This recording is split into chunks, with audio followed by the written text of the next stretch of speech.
Praise the Lord. प्रभु का धन्यवाद हो कि उसने हमें ये बरकत दी, आशीष दी कि एक बार फिर से हम आज के इस पवित्र दिन को देख सके। और ना सिर्फ हमने इस पवित्र दिन को देख सके बल्कि प्रभु की बड़ी दया और करुणा हुई कि हम उसकी सभा में आ सके। प्रभु की आज की सभा में आप सबका स्वागत है। प्रभु आप सबको आशीष दे। हम परमेश्वर के वचन में चलेंगे और परमेश्वर के वचन से देखेंगे कि परमेश्वर आज हमको क्या बताना चाहता है। हम पढ़ेंगे पहला कुरिन्थियों उसका 10वां अध्याय और उसके दूसरे पद से लेकर 12वें पद तक। पहला कुरिन्थियों उसका 10वां अध्याय और उसके दूसरे पद से लेकर 12वें पद तक। और यहाँ पर परमेश्वर का वचन हमको बताता है, सब ने बादल में और समुद्र में मूसा का बपतिस्मा लिया और सब ने एक ही आत्मिक भोजन किया और सब ने एक ही आत्मिक जल पिया, क्योंकि वे उस आत्मिक चट्टान से पीते थे जो मसीह के साथ साथ चलती थी, और वह चट्टान मसीह था। परंतु परमेश्वर ने उनमें से बहुतों पर, क्योंकि परमेश्वर उनमें से बहुतों से प्रसन्न ना हुआ, इसलिए वे जंगल में ढेर हो गए। ये बातें हमारे लिए दृष्टांत ठहरी कि जैसे उन्होंने लालच किया वैसे ही बुरी वस्तुओं का लालच ना करें। ना तुम मूर्ति पूजक बनो, ना जैसे उनमें से बहुत से बन गए, जैसा लिखा है कि लोग खाने पीने और खेलने कूदने उठे। और हम व्यभिचार करें जैसा उनमें से कितनों ने किया, और एक दिन में 23,000 मर गए।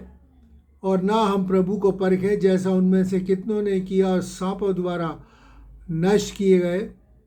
और ना तुम कुड़कुड़ाओ जिस रीति से उनमें से कितने कुड़कुड़ाए और नष्ट करने वाले के द्वारा नष्ट किए गए। परंतु ये सब बातें जो उन पर पड़ी दृष्टांत की रीति पर थीं, और वे हमारी चेतावनी के लिए थी जो जगत के अंत के समय में रहते हैं लिखी गई। इसलिए जो समझता है मैं स्थिर हूँ वह चौकस रहे कि गिर ना पड़े। परमेश्वर अपने वचन के पढ़े और सुने जाने पर बहुतायत से आशीष दे। परमेश्वर के वचन में से अभी हमने पढ़ा कि अच्छी बात लिखी है कि यहाँ पर सब ने एक ही आत्मिक भोजन किया और एक ही आत्मिक जल पिया, क्योंकि वो आत्मिक चट्टान से पीते थे जो उनके साथ साथ चलती थी, और वो चट्टान मसीह था। और आज भी यही हाल है कि हम वही आत्मिक जल और वही आत्मिक भोजन मेरे और आपको मिलता है। ये परमेश्वर का वचन है, क्योंकि परमेश्वर के वचन मसीह ने कहा, प्रभु यीशु मसीह ने कहा है कि जो मुझ पर विश्वास करेगा उसमें से जीवन के जल की नदियाँ फूट निकलेंगी। और ये परमेश्वर का वचन जो है ये हमारा भोजन है, और यही सबको दिया जाता है। आज ये सेम वचन प्रभु यीशु मसीह का जो है, ये पवित्र बाइबल में से जो है वो लोगों को दिया जाता है, सेम वचन। लेकिन परमेश्वर का वचन कहता है जैसे पहले था कि उनमें से बहुतों से प्रसन्न ना हुआ। क्यों? क्योंकि वो उस वचन के अनुसार ना चले। बहुतों ने बहुत सी गलतियां करी। उसमें क्या लिखा है कि उन्होंने लालच किया और बुरी वस्तुओं का लालच किया। और फिर क्या है कि बहुत से आइडल वर्शिपर हो गए और परमेश्वर को उन्होंने तज दिया। फिर लोग खाने पीने और खेलने कूदने उठे। अर्थात इसका मतलब है ये नहीं कि वो कोई गेम खेलने लगे, इसका मतलब ये है कि वो अय्याशी में लग गए। और लिखा है कि उनमें से कितने, में से 23,000 परमेश्वर के क्रोध में नष्ट हो गए। फिर लिखा है कि हम परमेश्वर को ना परखें, हम परमेश्वर की किसी भी तरीके से परीक्षा ना करें। ये बहुत घिनौना अपराध है। और उसमें लिखा है जैसे कितनों ने किया और सांपों द्वारा नष्ट किए गए। और लिखा गया तुम कुड़कुड़ाओ मत। ये कुड़कुड़ाना भी अपराध है, जिसने और उन्होंने तो कुड़कुड़ाना ऐसा किया है जो कि परमेश्वर के ऊपर कुड़कुड़ाए। और लिखा है कि नष्ट करने वाले ने नष्ट किया, क्योंकि उन्होंने परमेश्वर को अपमानित किया, परमेश्वर को कुड़कुड़ा के। और इसमें से लिखा है कि ये सब बातें दृष्टांत की रीति पर उन पर पड़ी जो, और फिर किसके पड़ी, और हमारी चेतावनी के लिए है जो जगत के अंतिम समय में रहता है। अब हम जगत के अंतिम समय में, और परमेश्वर का वचन कहता है ये हमारी नसीहत के लिए है, हमारी चेतावनी के लिए है, क्योंकि हमें वही आत्मिक जल और आत्मिक भोजन सबको दिया जाता है। इसलिए मेरे और आपको चौकस रहना है। इस निर्देश के अनुसार हमें जो चेतावनी हमको दी गई है इसके अनुसार कि हम परमेश्वर के वचन की कोताही ना करें, उसके वचन के अनुसार चले। क्योंकि परमेश्वर का वचन क्या कहता है हम देखें। अगर याकूब की पत्री उसका दूसरा अध्याय और उसका 10 और 11 पद में यहाँ लिखा है, क्योंकि जो कोई सारी व्यवस्था का पालन करता है परंतु एक ही बात में चूक जाता है तो वह सब बातों का दोषी ठहर चुका, इसलिए कि उसने यह कहा कि तू व्यभिचार जिसने ये कहा कि व्यभिचार ना कर, उसने ये भी कहा कि तू हत्या ना कर। इसलिए यदि तूने व्यभिचार ना किया और हत्या की तो भी तूने व्यवस्था का उल्लंघन किया।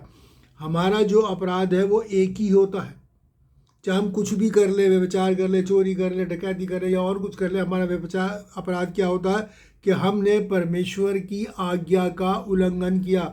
जो व्यवस्था परमेश्वर ने मेरे और आपको दी है उसका हमने उल्लंघन किया, और ये हमारे जीवन में कुछ भी करे तो इसलिए जो वो कहता है अगर एक में चूक गया तो सब में चूक गया। इसका मतलब यह है कि पाप तेरा क्या है कि तूने परमेश्वर की आज्ञा को नहीं माना, चाहे इस बात में नहीं माना, चाहे उस बात में नहीं माना, किसी एक बात में नहीं माना, तो तू क्या सब में दोषी ठहरा। क्योंकि अपराध एक ही बैठता है कि हमने परमेश्वर की आज्ञा का, उसकी जो व्यवस्था उसने हमको दी है उसका हमने उल्लंघन किया। और परमेश्वर का वचन कहता है इस याकूब की पत्री उसका 3 अध्याय और उसके 2 पद के अंदर लिखा है, जो कोई वचन में नहीं चूकता वही तो सिद्ध मनुष्य है और सारी देह पर लगाम लगा सकता है। जो कोई वचन में नहीं चूकता वो सिद्ध मनुष्य है, यानी कि मेरे और आपको वचन में नहीं चूकना। इसलिए बार बार यहाँ पर जब हमने पढ़ा उसमें लिखा गया उन्होंने ये किया नष्ट हुए, उन्होंने ये किया ये नष्ट हुए, ये किया वो नष्ट हुए। और यही परमेश्वर जो है आज हमको चेतावनी देता है, बताना चाहता है कि हम ऐसा कुछ भी ना करें कि हम नाश हों, क्योंकि वो नहीं चाहता कि कोई भी नाश हो। वो चाहता है कि हर एक बचाया जाए, हर एक प्रभु विश्वास करे और बचाया जाए। और यही परमेश्वर की इच्छा है जिसके अनुसार मेरे और आपको अपने जीवन को व्यतीत करना है। क्योंकि परमेश्वर का वचन क्या कहता है, जो मत्ती की इंजील उसका 5वां अध्याय और उसके 48वें पद में लिखा है कि तुम सिद्ध बनो जैसा तुम्हारा स्वर्गीय पिता सिद्ध है। अगर हम वचन में नहीं चूकेंगे तो परमेश्वर अपनी सारी देह पर लगाम लगाएंगे। देह पर लगाम लगाने का मतलब क्या है, देह की क्रियाओं को रोके रहेंगे। देह की क्रिया कौन सी है, हर बुराई की तरफ हमारी देह बढ़ती है, शारीरिक अभिलाषाएं हमारी बढ़ती हैं और हम उन पर लगाम लगा सकते हैं। जो वचन को अनुसार चलता है और वचन में नहीं चूकता। और यही परमेश्वर की इच्छा है मेरे और आपके जीवन के लिए कि हम सिद्ध बने जैसा हमारा स्वर्गीय पिता सिद्ध है। क्योंकि वहाँ पर कोई भी ज़रा भी जिसने पाप किया हो, जो पाप में लिप्त हो, वो वहाँ नहीं जाएगा उस स्वर्गीय राज्य में। इसलिए मेरे और आपको यहीं पर उस सिद्धता को प्राप्त करना है। और आज हम यही देखेंगे कि बहुत सी छोटी छोटी बातें हमारे जीवन की, बहुत छोटी गलतियां हैं, बहुत सी नादानियां हैं जो कि हम कर बैठते हैं और वो हमारे जीवन की दिशा को बदल देती हैं। हम स्वर्ग की ओर चलते चलते नरक की ओर मुड़ जाते हैं। और शैतान इस काम के अंदर बहुत माहिर है, वो ज़रा सा चेंज करता है और हमारी दिशा को बदल देता है। और आज हम इन्हीं छोटी छोटी बातों को, बहुत सी बातें ऐसी हैं जो कि वचन में लिखी हैं लेकिन हम उनको ध्यान नहीं देते, बल्कि मैं यूँ कहूँ तो ज़्यादा अच्छा होगा कि हम उन्हें पाप समझते ही नहीं।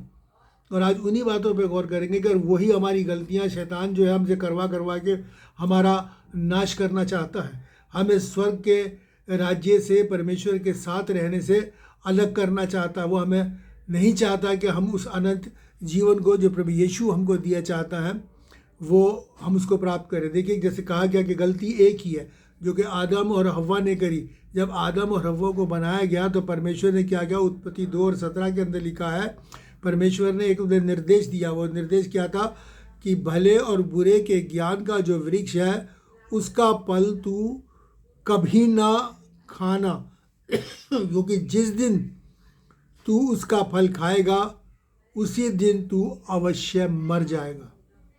ये परमेश्वर की तरफ से निर्देश था कि उसका फल कभी ना खाना, जिस दिन तू खाएगा उस दिन तू अवश्य मर जाएगा। और शैतान ने बरगला दिया, बहका दिया कि तू निश्चय ना मरेगा। और उन्होंने परमेश्वर की इस चेतावनी को, इस आज्ञा को हल्की बात समझा और उन्होंने क्या करा, उस फल को खा लिया।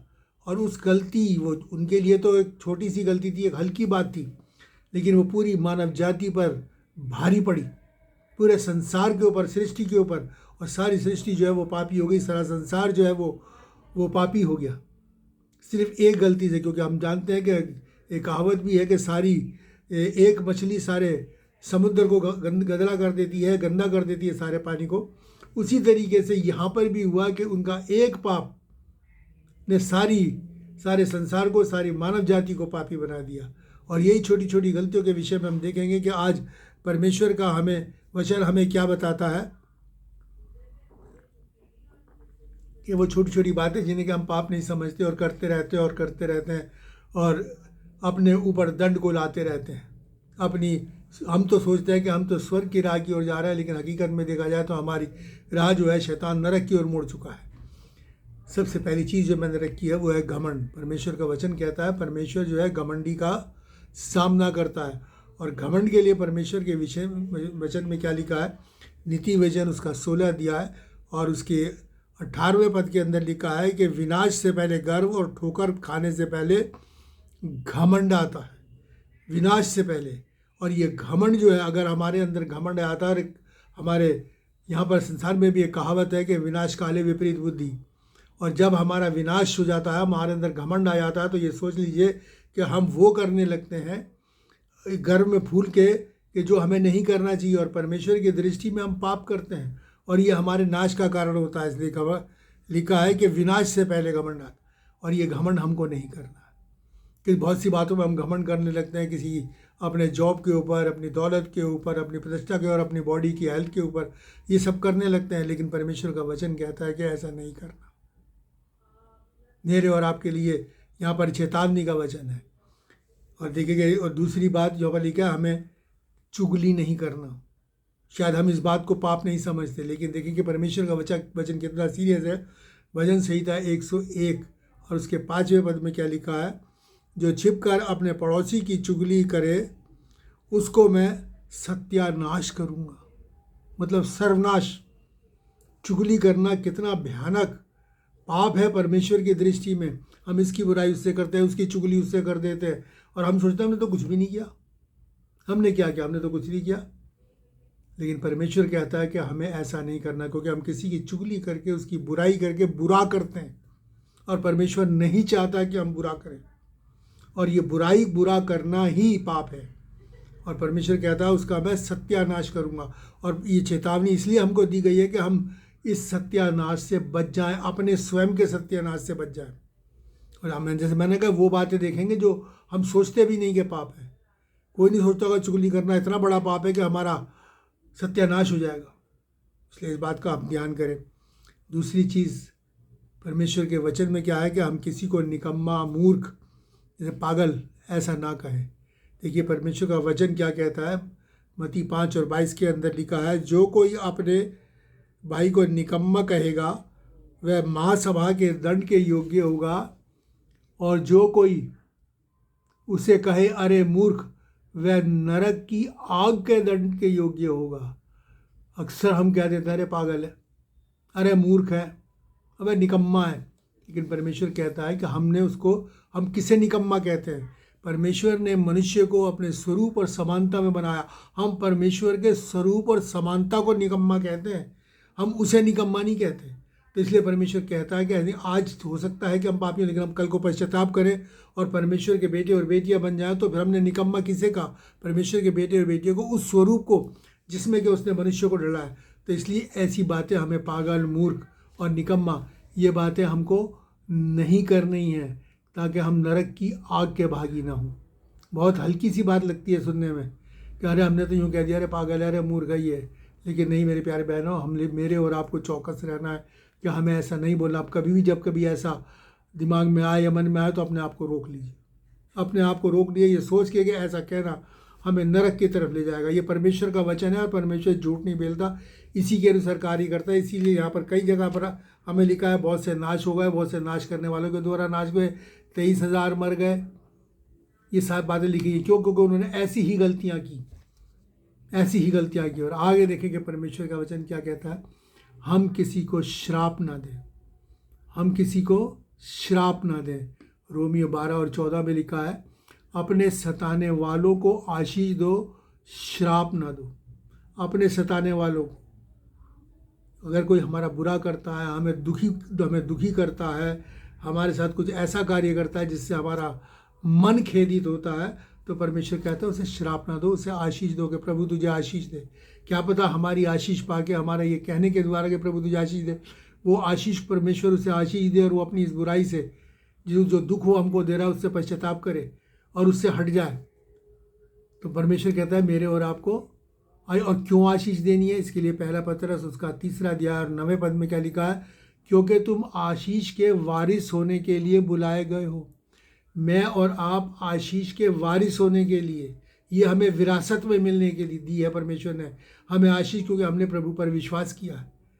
और इसलिए जैसे इसकी छोटा सा उदाहरण देना चाहूँ कि अगर हम मिठाई खाते हैं तो हमें स्वाद कैसा आता है, मीठे का स्वाद आता है।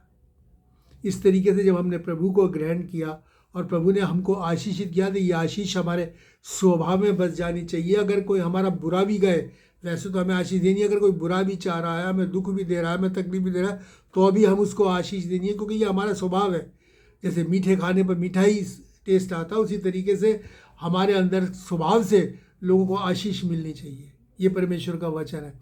और अगर हम ऐसा नहीं करते, श्राप देते हैं, तो वो श्राप उल्टा हम पर आके पड़ेगा, क्योंकि हमने आज्ञा का उल्लंघन किया। पाप एक ही है, आज्ञा ना मानना परमेश्वर की। बहुत सी आज्ञा है, अगर एक में भी अगर चूक जाते हैं तो सब में चूक गए, क्योंकि अपराध हमारा एक ही है कि हमने आज्ञा का पालन नहीं किया। फिर हमें क्या करना, हमें किसी की बदनामी नहीं करनी है। याकूब की पत्री उसका 4 अध्याय और उसका 11 पद, याकूब की पत्री उसका 4 अध्याय और उसके 11वें पद में क्या लिखा है, यहाँ पर परमेश्वर का वचन हमको बताता है कि हे भाइयों, एक दूसरे की बदनामी ना करो। जो अपने भाई की बदनामी करता है या भाई पर दोष लगाता है, वह व्यवस्था की बदनामी करता है और व्यवस्था पर दोष लगाता है। जैसे मैंने आपको क्या व्यवस्था किया है, परमेश्वर ने जो विधि और नियम हमको दिए हैं, हम उन पर दोष लगाते हैं कि ये अरे परमेश्वर का ये बात तो गलत है, उसको गलत ठहराते हैं, उसको झूठा ठहराते हैं कि ऐसा नहीं है। और अगर हम बदनामी करते हैं किसी की, अक्सर हमने देखा कि बहुत लोग करते हैं, इसकी बदनामी इससे कर देते हैं। उसको बदनाम करने के लिए आजकल तो बहुत से सोर्सेज हैं, मीडिया के सोर्सेज हैं, प्रिंट मीडिया, फेसबुक है और बहुत से तरीके हैं बदनामी करें। और आजकल ये बातें बहुत चरम सीमा के ऊपर। लेकिन परमेश्वर की दृष्टि में ऐसा करना, किसी को बदनाम करना, परमेश्वर कहता है व्यवस्था पर दोष लगाना, यानी परमेश्वर पर दोष लगाना है। और ऐसा इंसान कभी भी बच नहीं सकता। इसलिए हमें इस बात से बचना है। कभी भी हम सोचेंगे अगर किसी का कुछ बुराई है तो उसको अपने अंदर रखें, किसी की बुराई मत करें। परमेश्वर का वचन कहता है, और इस बात को हम कभी भी शायद पाप नहीं समझते होंगे, लेकिन आज परमेश्वर के वचन ने हमको बता दिया कि ये बातें जो आज आपके सामने रखी जा रही हैं, मैं नहीं बल्कि परमेश्वर ने अपने वचन में हमारे हज़ारों साल पहले मेरे और आपके लिए रख दी हैं कि हम इन्हें देखें, इन्हें पढ़ें और इन्हें जानें और इनके द्वारा अपने आप को बचाए रहें, हम सिद्ध मनुष्य बने। और देखिए कि परमेश्वर का वचन हमको क्या कहता है, बुराई के बदले बुराई मत करो। हमें बुराई के बदले बुराई नहीं करनी। देखिए परमेश्वर का वचन क्या कहता है, पहला पत्रस उसका 3 अध्याय और उसके 9वें पद में, पहला पत्रस उसका 3 अध्याय और उसके 9वें पद में देखिए परमेश्वर का वचन हमको क्या बताता है, बुराई के बदले बुराई मत करो और गाली के बदले गाली मत दो, इसके विपरीत आशीष दो। बुराई के बदले बुराई मत करो। अगर हमने सोचा कि हम किसी की बुराई करेंगे तो, और वो किसी ने हमारी बुराई की तो हम भी इसकी बुराई करें, हम उससे ज़्यादा करें, और आजकल ये बहुत हो रहा है। लेकिन परमेश्वर कहता है कि मेरे और आपको ऐसा किसी भी हालत में नहीं करना है। आजकल ये बहुत आम बात है, हम बर्दाश्त नहीं करते। अरे इसने मेरे साथ ऐसा कहा, मैं उसके साथ कहूँगा, मैं भी उसके साथ उसके खिलाफ ऐसे बोलूँगा। लेकिन परमेश्वर मना करता है। परमेश्वर मना करता है और क्या कहता है, नीति वचन 20 और 22 में लिखी है, मत कह कि मैं बुराई का बदला लूँगा, प्रभु की बाट जोता रहे, वह तुझे छुड़ाएगा। अगर कोई हमारे साथ बुराई कर रहा है तो परमेश्वर का वचन कहता है प्रभु का इंतज़ार कर, प्रभु की बाट जोता रहे, वो तुझे छुड़ाएगा उसकी बुराई से। अपने आप को परमेश्वर के हाथों में सौंपो। और क्या करें, मत कह। हम ऐसा करना तो बहुत दूर की बात है। परमेश्वर का वचन कहता है कि ऐसा कह भी मत, हमें ऐसा कहना भी नहीं है। क्यों? क्योंकि परमेश्वर के वचन में लिखा है कि अगर तू किसी पे कुदृष्टि भी डालता है मन में तो तू व्यभिचार कर चुका, क्योंकि तूने ये मन में अपने ठान लिया। अगर हमने ये मन में ठान लिया और ऐसा कह दिया, इसका मतलब ये बात तो हमने अपने मन में कर ली, और परमेश्वर मनों का जांचने वाला है। इसलिए परमेश्वर कहता है करना तो बहुत दूर की बात है, ऐसा कहो भी मत कि मैं बुराई के बदले बुराई करूँगा। नहीं, हमें ऐसा नहीं कहना है, ये परमेश्वर का वचन है। और फिर परमेश्वर के वचन में क्या लिखा है कि वो लिखा है कि वो धमकी के बदले धमकी नहीं देता, हमें किसी को धमकाना भी नहीं है। और यही घमंड में आके लोग करते हैं, क्योंकि घमंड इसीलिए पाप है कि हम जब घमंड में आते हैं सोचते हैं कि मैं तो इससे सुपर हूँ, मैं तो इससे ज़्यादा रिसोर्स वाला हूँ, मेरी बैग बहुत अच्छी है और मैं देख लूँगा तुझे, मैं करूँगा। परमेश्वर कहता है मेरे और आपको धमकी नहीं दी। जब प्रभु यीशु मसीह को पकड़ने के लिए आए थे तो कितने थे? 150 लोग थे, लेकिन प्रभु यीशु मसीह ने धमकी नहीं दी। परमेश्वर ने क्या कहा? अगर मैं चाहूँ तो मैं अपने स्वर्ग के पिता से कहूँगा वो 12 पलटन स्वर्गदूतों की भेज सकता है। और हम जानते हैं वचन में लिखा है, एक स्वर्गदूत की ताकत को लिखा है कि उसने एक रात में 1,85,000 को मार दिया था। तो अब सोचिए 12 पलटन स्वर्गदूत आ जाते तो वो लाठी और डंडे लेके जो प्रभु को पकड़ने आते उनका क्या हाल होता। उसने धमकी नहीं दी, बल्कि अपने आप को न्यायी के हाथ में सौंप दिया और धमकी नहीं दी। और यही वो चाहता है कि हम भी ऐसा ही करें, क्योंकि हमारा न्याय सर्व सामर्थी है, वो हमें छुड़ाएगा। उसने वचन में लिख दिया तो वो छुड़ाएगा। कब? जब हम उसके हाथ में सौंपेंगे अपने आप को। उस स्थिति को देख प्रभु हमारी ये स्थिति है, हमारे साथ ये कर रहा, तू हमारी रक्षा कर और जो कर रहा है उसे आशीष दो, तो प्रभु हमारा भला करेगा। वो कहता है कि वो भी ऐसी करता था, अपने आप को न्याय के हाथ में सौंपता था और प्रभु जो है वो हमको छुड़ाएगा। फिर जैसे आपने लिखा है कि कुड़कुड़ाना, जलन रखना, ईर्ष्या रखना, ये मेरे और आपके लिए बहुत ज़्यादा घातक है, बहुत ज़्यादा घातक है। देखिए भजन संहिता 37 और उसके 8वें पद में क्या लिखा है कि क्रोध से परे रहे और जलजलाहट को छोड़ दे, इससे बुराई ही निकलेगी।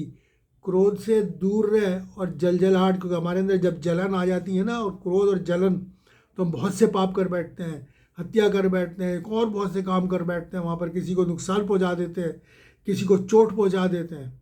परमेश्वर क्या कहता है कि इन बातों से दूर रहे, जलजलाहट से दूर रहे, इससे बुराई को ही निकलेगी। किसी को देख के जलना, अरे उसके पास ये है, वो इतनी तरक्की कर रहा है, ये कर रहा है, वो कर रहा है, और हम ये जलन जो है हमारे अंदर, कहते हैं कि वो हमारे अंदर बुराई को निकलेगी। और जब हमारे अंदर से बुराई निकलेगी तो हम क्या हो गए? बुरे हो गए। हम ईश्वरीय स्वभाव के नहीं हो, बल्कि बुरे हो गए। और बुराई का जो दंड है वो मृत्यु है। और परमेश्वर इससे मेरे और आपको बचाना चाहता है। और देखिए अय्यूब की पुस्तक में बड़ी अच्छी बात लिखी है। अय्यूब की पुस्तक उसका 21वां अध्याय और 25वें पद के अंदर लिखा है, कोई अपने जीव में कुड़कर बिना सुख भोगे मर जाता है। अपने जीव में मतलब अपनी आत्मा में क्या करता है? किसी किसी अभी कहा कि जेल जलना, किसी को देख के जलना ही करना, और वो कुड़ कुड़ के क्या करता है? बिना सुख भोगे। वो सुख जो परमेश्वर ने उसके जीवन में देने का किया है या दिए हैं, वो उनको तो भोग नहीं पाता, मगर दूसरे को देख देख के कुड़ जाता है। अरे देखो उसका इतना अच्छा घर है, उसका इतना अच्छा ये है, उसका ये है, उसका वो है। और वो इन्हीं बातों में कुड़ कुड़ के वो सुख जो परमेश्वर उसे दिया जाता है, देना चाहता है, वो उनसे वंचित हो जाता है। इसलिए मेरे और आपके लिए ज़रूरी है कि हम इस बात से दूर रहें। ना तो हम परमेश्वर पे कुड़कुड़ाएं, ना आप अपने अंदर हम कुड़कुड़ाएं, क्योंकि हमारे अंदर में, अपने में भी, आप में भी कुड़कुड़ाना हमारे लिए बहुत घातक है। और ये हमारे लिए कहते हैं ना, जो जिस इंसान जो जलता है और कुड़ता है उसके अंदर बहुत सी बीमारियां भी लग जाती हैं।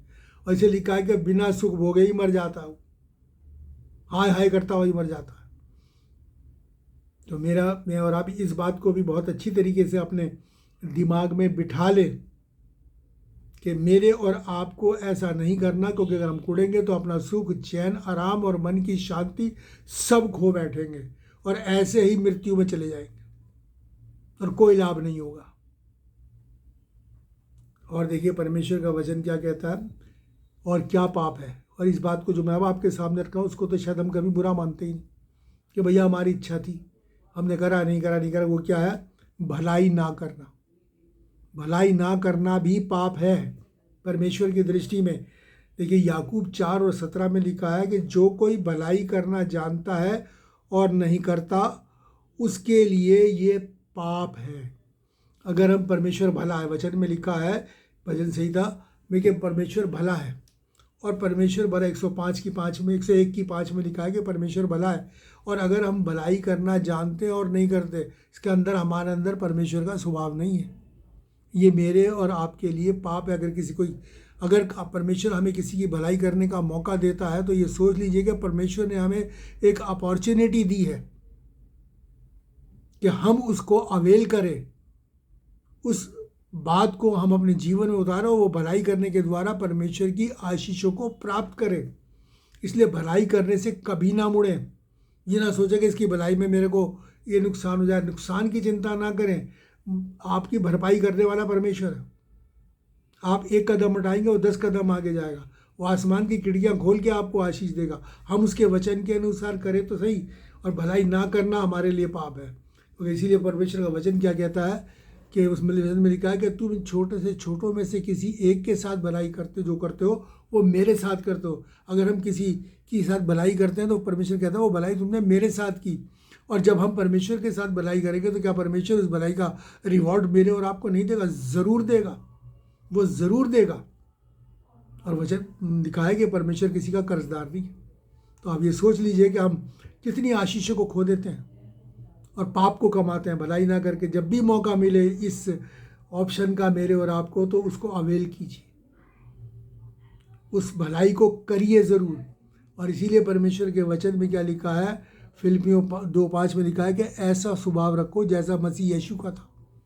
प्रभु यीशु मसीह का स्वभाव मेरे और आपको अपने अंदर रखना है, तभी हम इन बातों से बच सकेंगे। और वही स्वभाव मेरे और आपको सिद्ध बनाएगा। और ये स्वभाव ही, जब ये बातें हमारे अंदर से दूर हो जाएंगी तो हम सिद्ध मनुष्य बन जाएंगे। प्रभु का स्वभाव जो कैसा है, सिद्ध है, और वही हमारा भी स्वभाव होगा। और इसीलिए परमेश्वर का वचन क्या कहता है, अगर हम देखेंगे वचन में क्या लिखा है, रोमियो 15 और उसके 4 पद में क्या लिखा है कि जितनी बातें पहले से लिखी गई वो हमारी शिक्षा के लिए लिखी गई। जो बातें आज मैंने आपको बताई ये वचन में हज़ारों साल पहले लिखी हैं, ये हमारी शिक्षा के लिए लिखी हैं, जिनको हम नज़रअंदाज कर देते हैं, जिनको हम ध्यान भी नहीं करते, जिन्हें हम पाप भी नहीं सोचते, लेकिन हम करते चले जाते हैं उस पाप को और अपने लिए विनाश को बोते चले जाते हैं। आज हम जागृत हो जाएं और ये बातें हमारी शिक्षा के लिए लिखी हैं, इससे शिक्षा हासिल करें और ऐसा ना करें अपने जीवन के अंदर। इस बात का मैं और आप ख़ास तौर से ध्यान दें और ऐसा करके हम अपने आप को सुरक्षित करें। देखिए मत्ती की इंजील उसका 17 अध्याय और 20वां पद हमको क्या बताता है। मत्ती उसका 17 अध्याय और उसका 20वें पद में लिखा है, यहाँ के यदि तुम्हारा विश्वास राई के दाने के बराबर हो तो इस पहाड़ से कह सकोगे कि यहाँ से सरक कर वहाँ चला जा, तो वह चला जाएगा और कोई बात तुम्हारे लिए अनहोनी ना होगी। अगर हमारा विश्वास राई के बराबर, ज़रा सा हमारा विश्वास प्रभु यीशु मसीह पे मजबूत होगा तो हम पहाड़ों को भी हटा देंगे। लेकिन हमारी ज़रा सी गलती हमारे जीवन के अंदर पहाड़नुमा परेशानियां पैदा कर सकती है, परेशानियों के बहुत से पहाड़ खड़े कर सकती है और हमारी उस जीवन को जो परमेश्वर प्रभु यीशु ने हमको दिया है उसे नरकीय बना देती है। ज़रा सा विश्वास पहाड़ को सरका देगा, हमारे जीवन की कठिनाइयों को दूर कर देगा, और ज़रा सी गलती वापस उन्हें हमारे जीवनों में स्थापित कर देगी और हमारी दिशा को मोड़ देगी। इसलिए हम बहुत ज़्यादा चौकस हो जाएं ताकि हम इस प्रकार नहीं करें। कोई शैतान जो है बहुत चालाक शिकारी है और हम इन बातों से दूर रहें ताकि कहीं ऐसा ना हो कि हम शैतान के शिकार हो जाएं। और एक बहुत अच्छी बात परमेश्वर के वचन में लिखी है, 1 तीमुथियुस उसका 1 अध्याय 18वें पद में लिखा है, मैं ये आज्ञाएँ तुम्हें सौंपता हूँ कि तू उसके अनुसार अच्छी लड़ाई को लड़ता रहे। ये बातें जो परमेश्वर ने लिखी हैं कि अच्छी लड़ाई को लड़ता रहे, किसके विरुद्ध? शैतान के विरुद्ध। इन बातों को जो परमेश्वर ने हमें दिया है कि हम चौकस हो जाएं, इस शिक्षा को ग्रहण कर लें, क्योंकि हमारी शिक्षा के लिए लिखी गई है, और एक अच्छी लड़ाई शैतान के विरुद्ध लड़े ताकि जयवंत हो और जय पाके स्वर्ग के राज्य के अधिकारी हो सकें। विलाप गीत की पुस्तक में लिखा है कि इन छोटी छोटी लोमड़ियों को पकड़ लो, क्योंकि बारी में फूल लगे हैं, बाग में फूल लगे हैं और वो इन फूलों को उजाड़ती हैं। ये छोटी छोटी लोमड़ियाँ क्या हैं? यही बातें हैं जो आज मैंने आपके सामने रखी हैं। इन बातों को अपने जीवन में पकड़ के रखें और इनसे बचे रहें। पकड़ के रखने वाला इन बातों का ख़ास ध्यान रखें कि हमसे ये ना हो जाए हमारे जीवन में। और ऐसा होना मेरे और आपके लिए बहुत बहुत हानिकारक है, हमारे स्वर्ग को नरक में बदल देता है। परमेश्वर इन वचनों के द्वारा आपको आशीष दे और हमें तौफीक और ताकत, शक्ति और सामर्थ्य, बुद्धि और ज्ञान से परिपूर्ण करे कि इन बातों का हम ध्यान रखें अब आगे के जीवन में, और ऐसा ना करें। पिछली दफ़ा जो हुई, परमेश्वर से माफ़ी मांगे प्रभु से, प्रभु आपको माफ़ करेगा और आगे को मैं और आप चौकस हो जाएं। आइए हम प्रार्थना करें। महान और दयालु परमेश्वर, अनुग्रहकारी पिता, तेरा धन्यवाद करते हैं तेरे इस वचन के लिए जो हमारी शिक्षा के लिए दिया, हमारी चेतावनी के लिए दिया। आज प्रभु ये वचन पिता परमेश्वर तेरे बच्चों के सामने रखा गया है। इस वचन के द्वारा पिता परमेश्वर उन्हें शक्ति और सामर्थ्य दे के पिता परमेश्वर वो चौकस रहें, और आए बाप आसमानी इन चेतावनियों को अपने हृदय में रखें, इस शिक्षा को अपने हृदय में रखें, और जब कभी ऐसा मौका आए अपने आप को इसे बचा के रखें और वो करें जो तेरी इच्छा है, ताकि पिता परमेश्वर जो स्वर्गीय जीवन तूने हमें दिया है वो हम में बना रहे, किसी भी तरीके से शैतान उसको हरने ना पाए, उसका शिकार न करने पाए। सबके लिए आशीष मांगते हुए प्रार्थना प्रभु यीशु के नाम से मांगते हैं। अब हमारे प्रभु यीशु को अनुग्रह, पिता का प्रेम और पवित्र आत्मा की सहभागिता हम सबके साथ, सारे विश्वासियों के साथ और हर एक सुनने वाले के साथ अब से लेकर हमेशा तक होती रहे। प्रभु आप सबको आशीष दे। मैं फिर से आपसे वही रिक्वेस्ट करूँगा कि आप सब इस वचन को ज़्यादा से ज़्यादा शेयर करें, ताकि जिन्होंने जो अभी इन बातों के प्रति लापरवाह है, मेरे प्यारे भाई बहनों, वो लोग भी चौकस हो जाएं, इस शिक्षा को ग्रहण करें और अपने जीवन में इन बातों को दूर रखें, ताकि परमेश्वर के आशीष के भागी हो सके, शैतान के साथ विनाश के नहीं बल्कि परमेश्वर के साथ उस स्वर्गीय राज्य में रह सकें जो हमको दिया चाहता है, उस अनंत जीवन को प्राप्त कर सकें।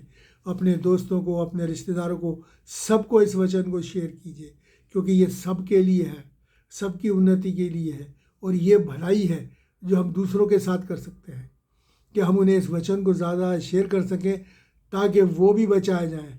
ये भी अगर ऐसा है कि हम भलाई करना जानते और नहीं करते तो ये पाप है। अगर हम ये भलाई जो परमेश्वर के वचन को फैलाने की है वो भी अगर हम नहीं करते तो हम पाप करते हैं। इसलिए मेरे प्यारे बहनों, इसको ज़्यादा से ज़्यादा शेयर करिए ताकि ये वचन लोगों तक पहुँचे और लोग अनंत विनाश से बच सके। प्रभु आप सबको आशीष दे। God bless you.